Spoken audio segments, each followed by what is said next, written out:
Well, tension between China and the West is becoming acute for several reasons. First of all, there's Hong Kong. It did have preferential trade terms with the US compared to mainland China. Not anymore. Here's President Trump making the announcement. Hong Kong will now be treated the same as mainland China. No special privileges, no special economic treatment, and no export of sensitive technologies. And that was followed up by this from Secretary of State Mike Pompeo. If China treats Hong Kong as one country and a single system, so must we. General Secretary Xi Jinping made a choice to violate the Chinese Communist Party's promises to Hong Kong that were made in a UN-registered treaty. He didn't have to do that. He made that choice. We have to deal with China as it is, not as we wish it to be. Well, China says its response to all this will include sanctions on people and entities in the US, and it's summoned its US ambassador. This is, of course, all part of broader US-China tensions. We've had American pressure on the Chinese tech firm Huawei, and now for the first time, the US has said the Chinese pursuit of natural resources in the South China Sea is completely unlawful. Now, China's been building military bases on these artificial islands in this area for years, but the US has never called them illegal before. China, in return, in this tweet, says the US deliberately distorts facts and international law. And then we have Mike Pompeo saying this. On Monday, for the first time, we made our policy on the South China Sea crystal clear. It's not China's maritime empire. If Beijing violates the international law and free nations do nothing, then history shows that the CCP will simply take more territory. That happened in the last administration. Our statement gives significant support to ASEAN leaders who have declared that the South China Sea disputes must be resolved through international law, not might makes right.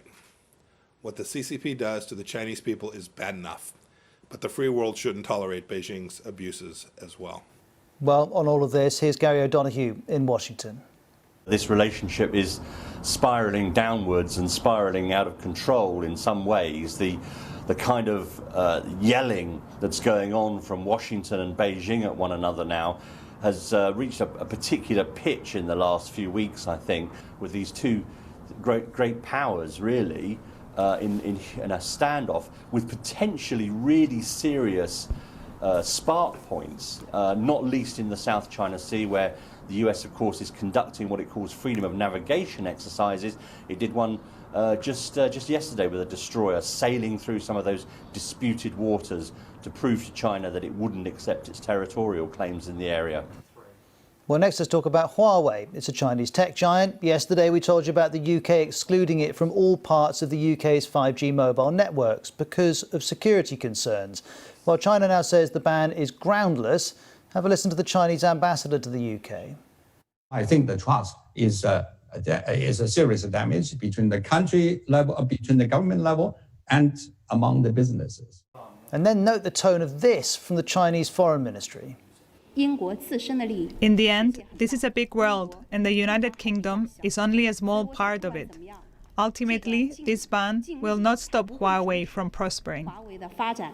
Well, the BBC's Stephen McDonnell was at that press conference in Beijing. Here's his analysis.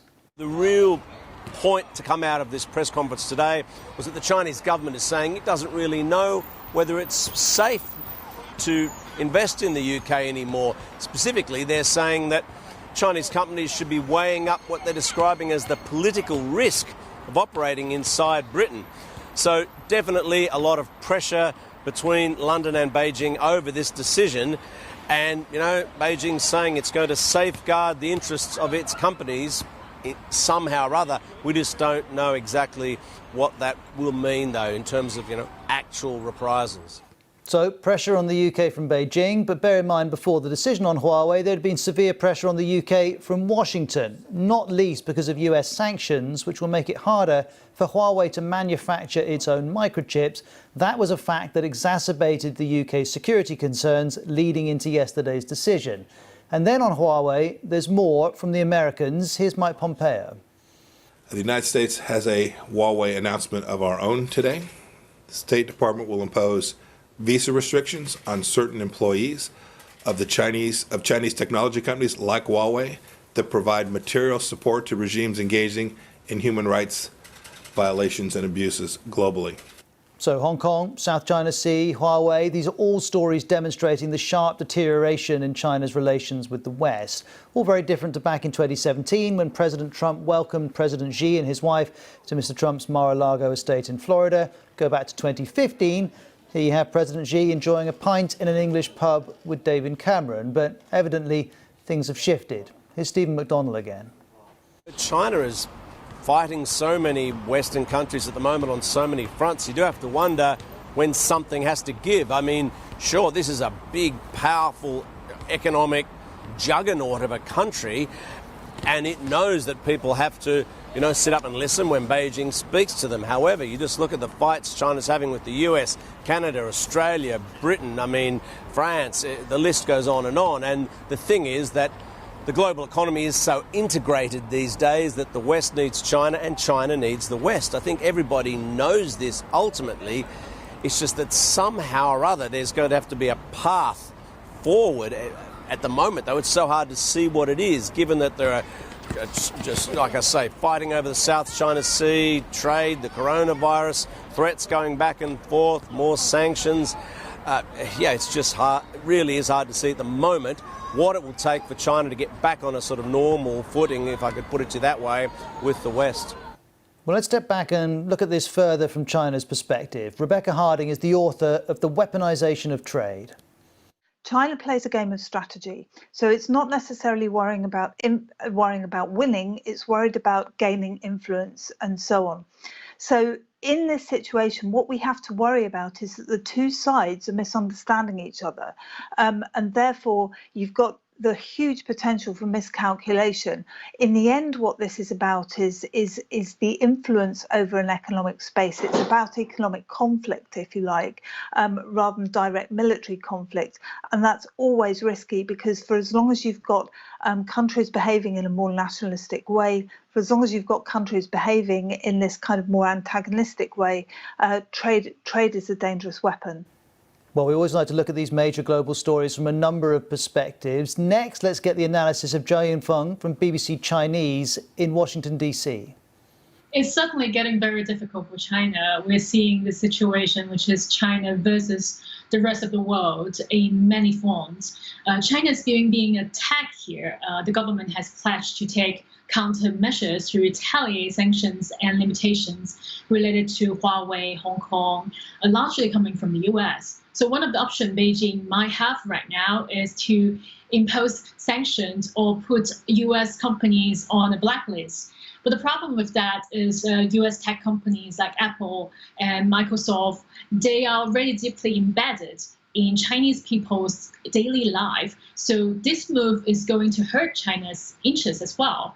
And all these retaliations also comes with the risk that China will be seen as a bully. But from Beijing's point of view, China is the one being bullied here. And talk to me about the South China Sea, because this is an issue which comes up every so often, but the American language has increased. Presumably China's not going to change tack, though, in terms of what it's doing.